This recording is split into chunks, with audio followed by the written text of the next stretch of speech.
Hey there, Theoretical Bullshit. Comrade Tortoise here, long-time viewer. I'm actually quite a fan of your videos, so I thought I would give responding to you a shot. I'm also in the somewhat unenviable position of being a gay behavioral biologist living in, of all places, Texas. So anyone watching, please get me out of here. Despite that unpleasantness, I am also rather uniquely suited to commenting and critiquing on some aspects of this video. And I realize that it's 5 years old, and you've probably learned a bit since then, and your view on the subject may have changed. I can provide you with formal citations if you request them. There's just a lot of them, and for a YouTube video I decided to eschew them. Alright, first up is a bit of a legal issue. So when you say that civil unions are marriages and marriages are civil unions, that's not quite true. Legally speaking, they're different. I'm sure you know this, but I figured I would make it plain.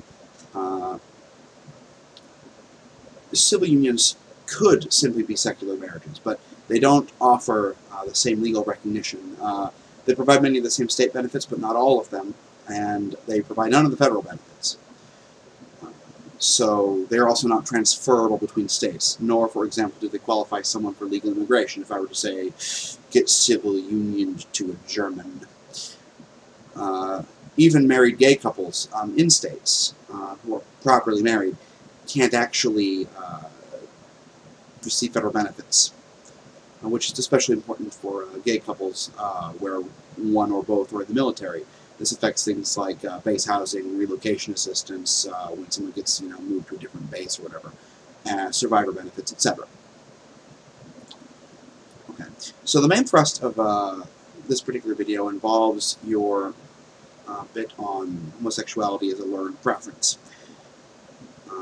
So the first thing I'm going to say is that when you analogize all preferences to be the equivalent of preferences regarding broccoli, to demonstrate that preferences are all learned, you commit either a false equivocation or categorical fallacy, depending on how you would formulate that particular argument. Just because a person has a preference does not mean that all preferences are determined the same way or are of the same type. And I'll get into categorizing preferences shortly. Relatively speaking, this video is getting kind of long, unfortunately. This is important because we're not blank slates. Mind and body are not separate. The mind is a product of a very complex neurological and chemical process, one controlled by genes and their regulation in response to internal and external stimuli.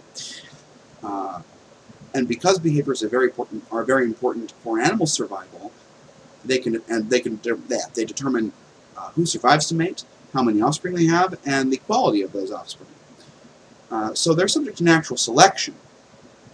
And certain behaviors would thus be naturally selected. In intelligent social organisms, and not just people, the details of those behaviors are often environmentally determined. But the broad structure of how those behavioral processes work is typically genetically controlled. So what they basically do is, they have a broad suite of behaviors, and then the environment can regulate and cause genes to be differentially regulated, and that can create different sets of behaviors out of a pre-programmed suite, so to speak. And that specific details can be fungible and workable via cultural selection, cultural evolution. But that's different from saying that all preferences are learned preferences. So I'll use food preferences as an example here.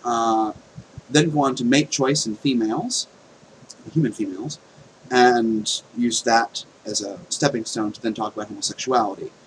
I'll also give you some of the evidence that homosexuality is in fact biologically controlled.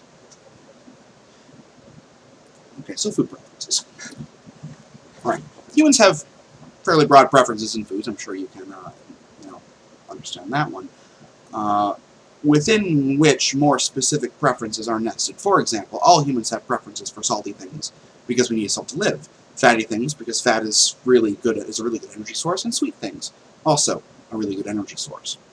In our evolutionary past, all three of these broad food types are relatively scarce and difficult to obtain. Salt is not really common anywhere outside of meat or salt licks. Fat is uncommon unless one expends the time and energy to obtain animal flesh or dig up legumes. And sweet foods are only available seasonally in the form of like dropped fruits and things like that. Natural selection has given us very strong drives to obtain these things, and studies across all cultures have found none that don't have these groups appropriately, how should I put this, emphasized inside their culinary repertoire. Alright. And when these food items are commonly available, more commonly than they were in our evolutionary past, like now, where we have hamburgers and other things, you see across cultures, irrespective of what their cultural food items happen to be, whether it's hamburgers here or various elaborate dishes involving internally nested animals, like you might see in the Middle East, obesity rates and rates of diabetes and things like that go up when those foods are more commonly available, because we have such a strong preference for them. Eating more healthily actually takes both mental effort and culinary effort to do. But within these broad preferences, specific food preferences are learned, that's usually culturally, like preferences with regard to broccoli, cultural delicacies, and the broadness of someone's palate for dishes. Someone from a very insular part of the Midwest, for example, might only like classical American food. Still, their preferences for the broader food types is readily apparent, especially when you look at obesity rates. Alright, so on to female mate choice. This is when things get fun for me. I'm less interested in food than I am in female mate choice, which is kind of weird, considering my own preferences.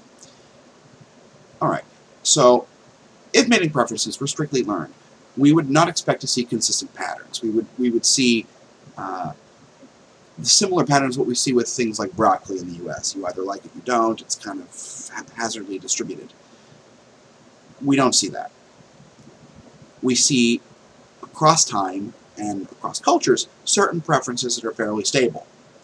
Not only that, but they also change as females age, which is interesting. So I'll start with predictions, among other things. So, natural selection can predict these things, and we can look at those predictions and then see if our observations match said predictions.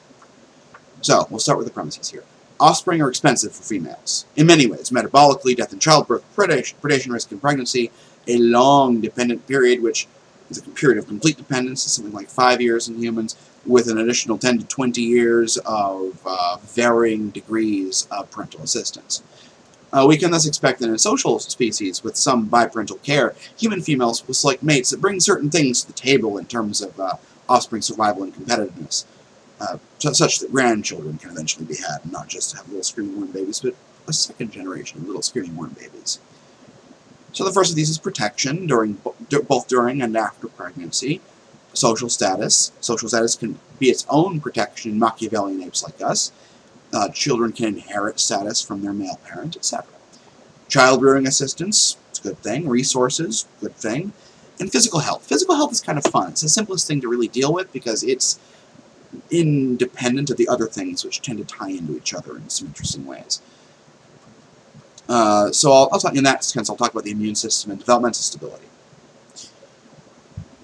Alright. So, in a lot of species, the quality of another organism's immune system is detected in a few ways. Feathers, scale brightness, visual inspection for parasites, that sort of deal.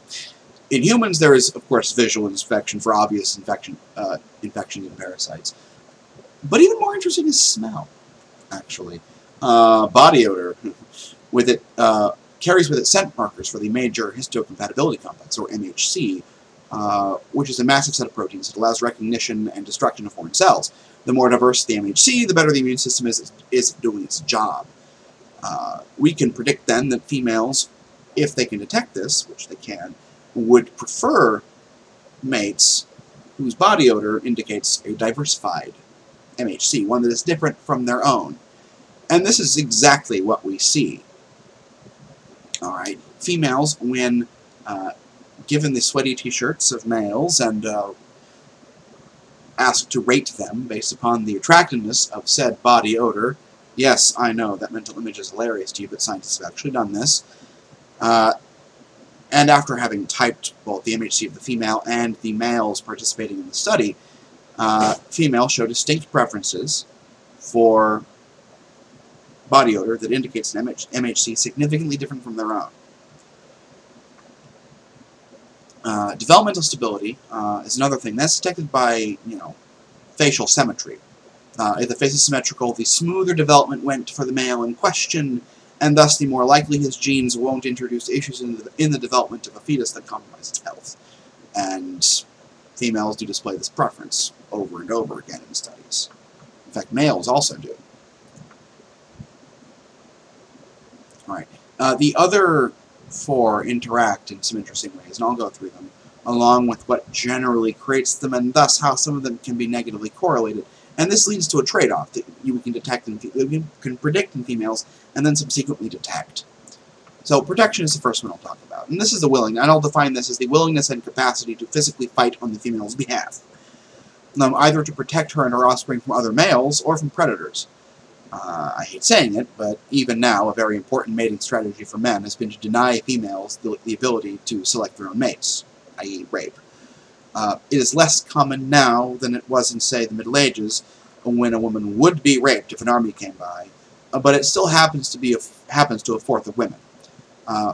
So, a degree of protection from other males is actually a significant portion of a female's reproductive strategy. So, fighting is a form of aggression, and aggression in males is mediated by testosterone. The ability to fight well due to impressive physique is also mediated by testosterone. Guys with high testosterone are willing to be aggressive, and they are more likely to have the strength to back up that aggression.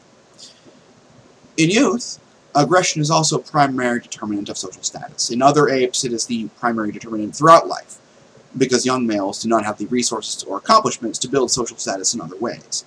The downside is that testosterone-mediated physical aggression makes someone less able to deal with more sensitive interactions like child-rearing, or being a successful merchant or priest, or doing other things that would increase post-adolescent, early adulthood social status.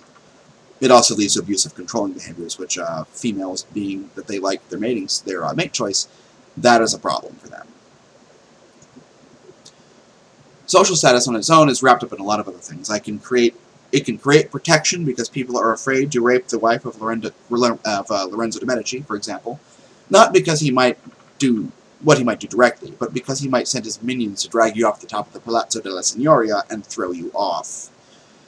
It can also provide child-rearing assistance via the help, and can be created via aggression in young groups, or hunter-gatherer groups where there aren't other means of creating social status, or resources or accomplishments.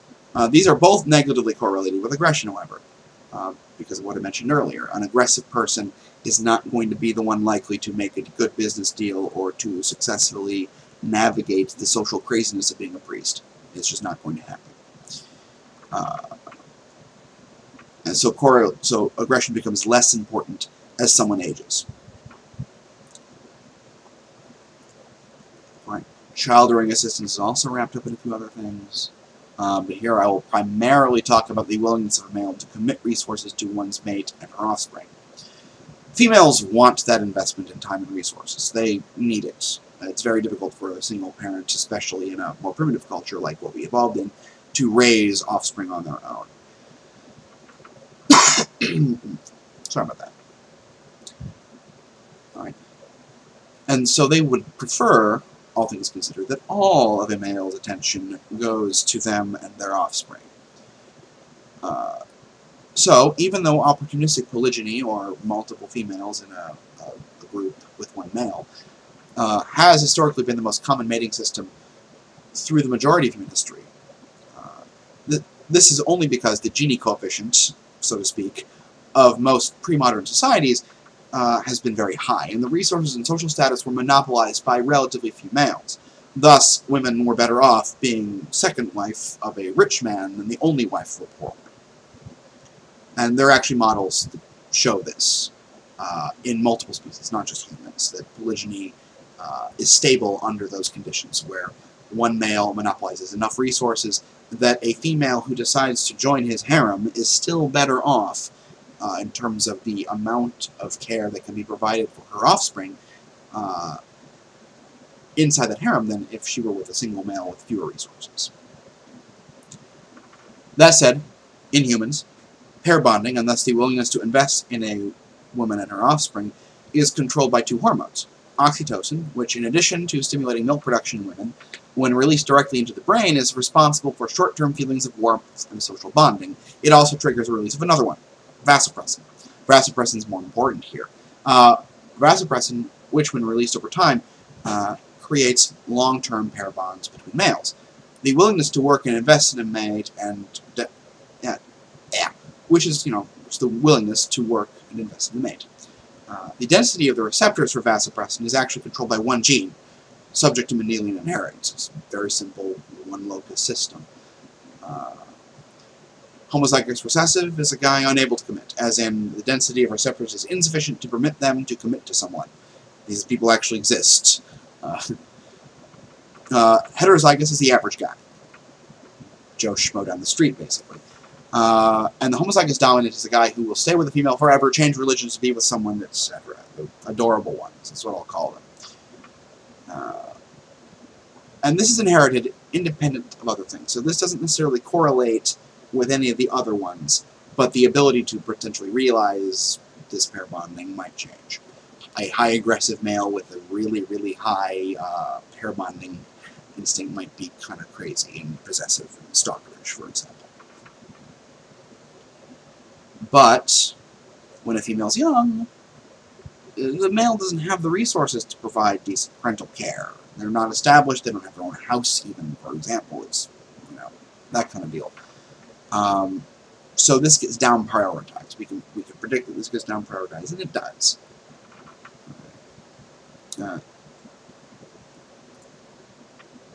So, in mate choice, through time, females face trade-offs with these aspects of their mate choice. Alright, so to summarize, we've got protection and aggression is positively correlated with social status when young, negatively when they're older, and protection and aggression is negatively correlated with resources when males begin to age, and so on. The result, and I could get into the various combinations of this stuff, but I won't, is that we might predict that young women prefer, as the best option they can typically get unless they are lucky enough to draw the attention of a much older male. When they're young, they prefer aggressive males with high social status, irrespective of other criteria. That's what we would predict. We might also predict that as they age, they will shift their preferences to males of lower aggression, ones that are more capable of engaging in sustained social activity, and also not be idiots and die young because they've done something stupid because they have testosterone poisoning.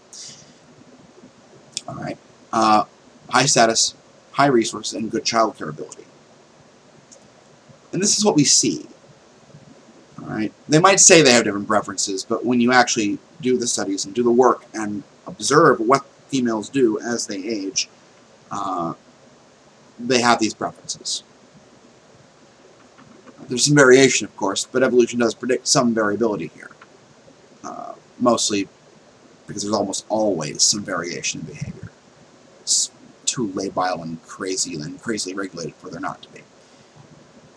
You might counter this and say that these preferences are learned, and yet they happen to also reflect what biologists might predict and what we've seen in other species. And this is a good counter-argument, but there's another line of research. And that is what older women do when they're cheating on their primary mate, and what they select. Alright, false paternity, even in monogamous couples, is 10 to 20%. You take 100 kids at random who were born in wedlock, and 10 to 20 of them will have been fathered by someone other than who they think their daddy is. Alright? The female preference for their infidelity partners is kind of twofold.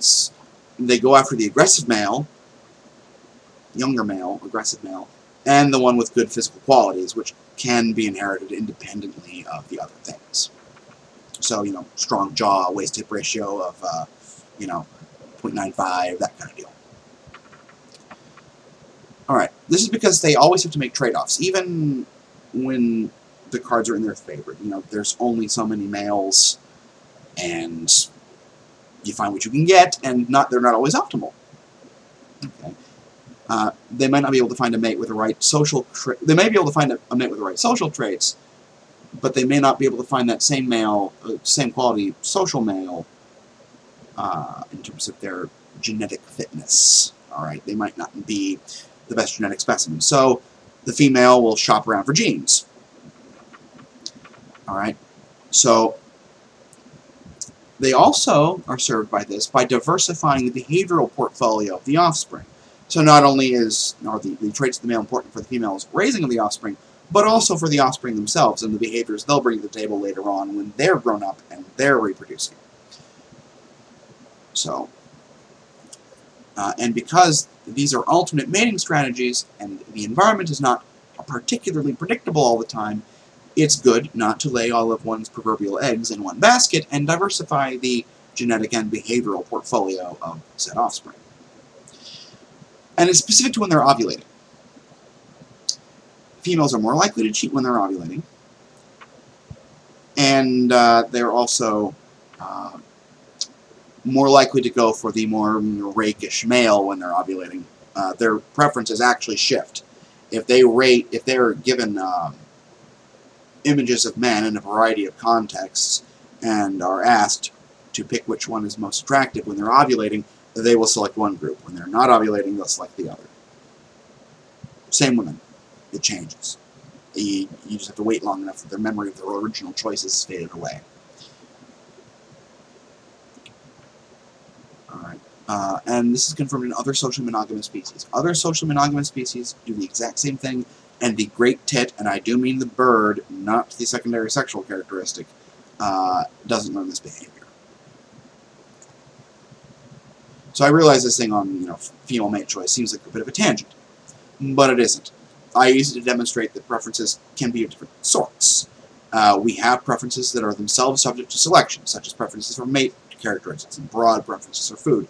We also have preferences that are completely arbitrary, like whether we like broccoli or the color pink. And then there are the weird sexual ones like foot fetishes, but I'm not going to deal with those right now. Those are going away under the table, into the closet, as it were. And now, to the game-mobile. Alright, so, talk of mate selection. Mate selection is how one reproduces, how much one reproduces, and the quality of one's offspring is basically the essence of natural selection. So how did homosexuality, whereby one does not reproduce at all, actually evolve? Well, presuming it is biologically controlled, and it did evolve if it's biologically controlled, it has to have. And there is evidence for this, which I'll go into. The simple fact is, no allele that simply turns the gay on could ever evolve if that is all it did. And if homosexuality did nothing but make people prefer same-sex partners, it could not evolve. Period. Done. It can't exist. So you won't find a gay gene that simply turns the gay on. That won't ever happen. However, there are several scenarios under which homosexuality could have evolved. And several of them might be acting at the same time. They're not mutually exclusive. The first and most likely of these is the byproduct hypothesis. Well, this encompasses several more specific hypotheses that I'll go through in more detail. But in general, homosexuality could have evolved as an occasional byproduct of something that either increases fitness as a whole, for say an entire family lineage, there's more kids there, but as a byproduct, some end up being gay, and the net benefit is positive. Or as a normal everyday process, it's common to all people that sometimes screws up. So I'll go with option 1 here, and that is that there is a genetic trait that increases female fecundity, but periodically produces gay offspring through interaction with other processes during fetal development. And there is such a trait, in all probability. Gay people have larger numbers of relatives on their mother's side than is expected by chance, and a large number of gay relatives on their mother's side than is expected by chance, suggesting X-linkage for at least one component of homosexuality, one which we have actually probably found. There's an X-linked component to homosexuality which has been ID'd through linkage mapping. But the function of this gene isn't known. We don't actually know what it does, what its mechanistic effect is. But it's way more common among gay people than we would expect by chance, and it's common in these family groups.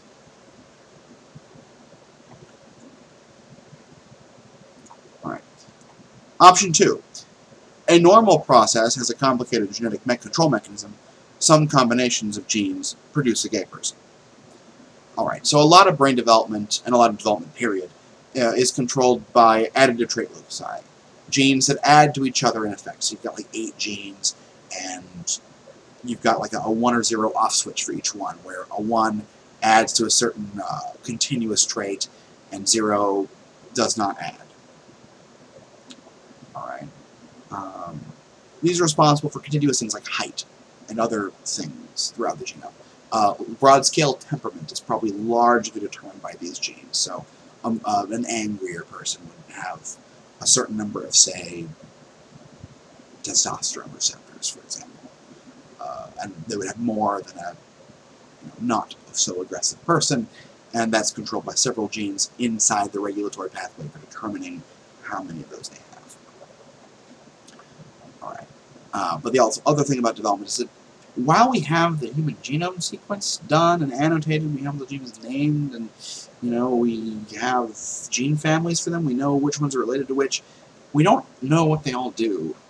Because there's a lot of them, and it's really hard to do genetic experiments on people these days to figure out what they are.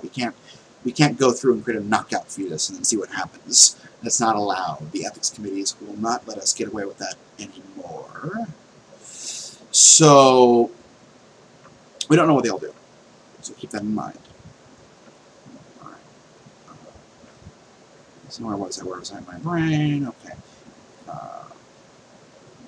So let's presume then that some portion of brain development is controlled by one such locus. Let's say the number of androgen receptors on the self-surface of neurons during sex differentiation of the brain. Okay, so, background information. All fetuses are female when they're conceived. It takes a set of signals at the right developmental stage to make a male fetus. The the Y chromosome has a signal gene on it that when it gets turned on, it sends a signal that creates a regulatory cascade that creates, a scrotum out of what would otherwise be the labia, the penis out of what would otherwise become the clitoris, and it turns parts of the brain into male parts of the brain instead of female parts of the brain. The brain of people is sexually dimorphic. So there are parts of the brain that are different in males and females. Alright. So say this system is controlled by part of this system that controls for sex differentiation of the brain is controlled on one of these continuous loci. So there's several genes that are turned off or on, and they're inherited from each parent. So if one parent gives an A1 and the other parent gives an A0, then you have a net of 1 there. If both parents have A1 and give A1, then you have a net 2 there, and so on and so forth for n number of A, B, C, D, E genes. Alright. And more than likely, which one is best is probably somewhere in the middle, somewhere in the middle range for a given sex. So it's probably differentially regulated, of course, between males and females as far as what each one codes for. In terms of if one in a male for androgen receptors is actually a density of 5 receptors per square micron of the cell surface, while a female's is 1. That kind of deal. Not if that made any sense. I'm not sure it does, but it's complicated. Suffice to say, probably somewhere in the middle. That's most favored, so you get stabilizing selection there. Stabilizing selection creates a bell curve in the population as a whole.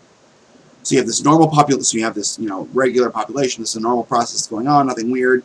Most of that range is going to be in the heterosexual range, but you get off on the sides and you get weirdness. You get hypermasculine males on the one end who end up doing something dumb and dying before the age of 20, and then you have on the other end the spectrum between bisexuals, gays, and transsexuals. Because they don't, either certain parts of the brain don't masculinize, or all of their brain does not masculinize.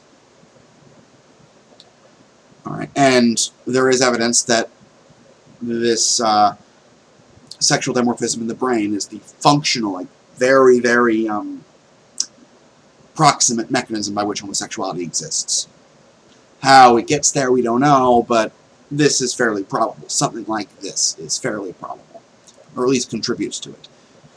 So, when you dissect the brains of gay men, or gay sheep, they're gay sheep, they make a very convenient proxy for gay men, because it's kind of hard to find gay men brains for use in dissections.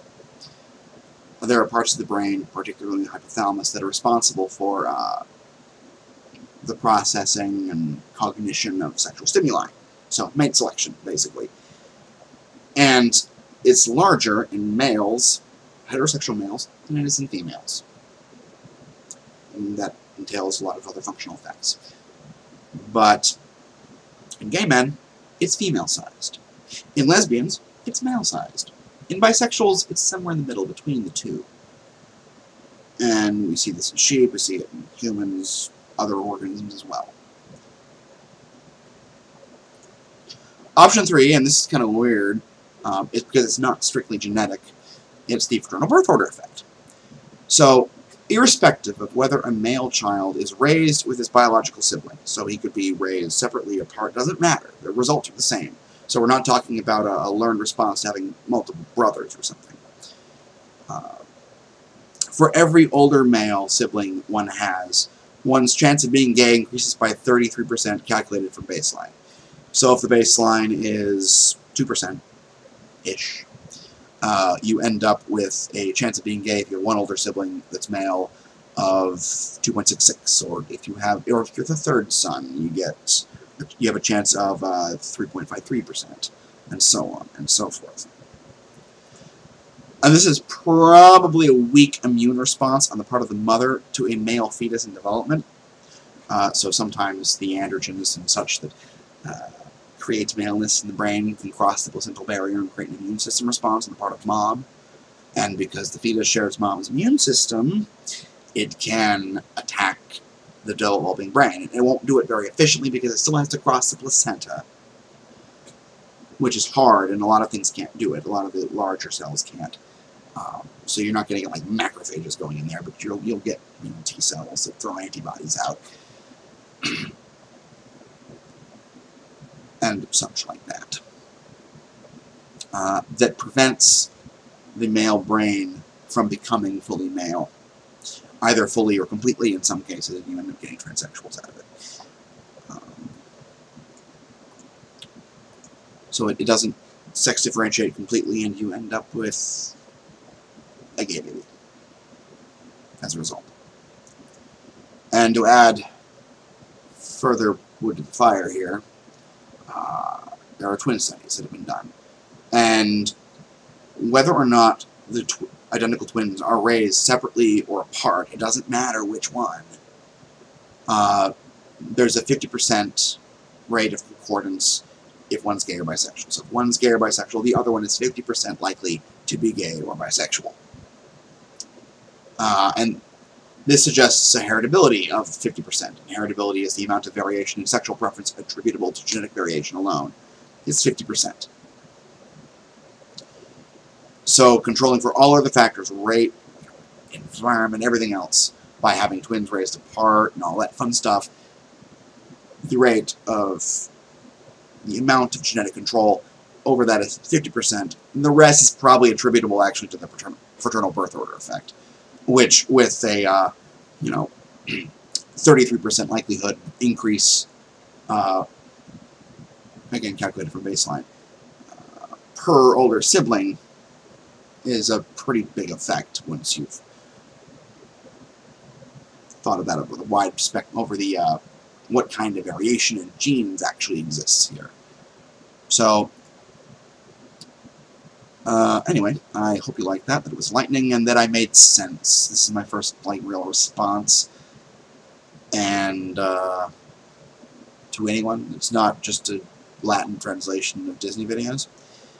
Yeah, I know. Or Disney songs, rather. So feel free to comment, respond back, try to rip me to shreds. It'll be fun. I would enjoy the dialogue. So, have a good evening or day or whatever it is you see this.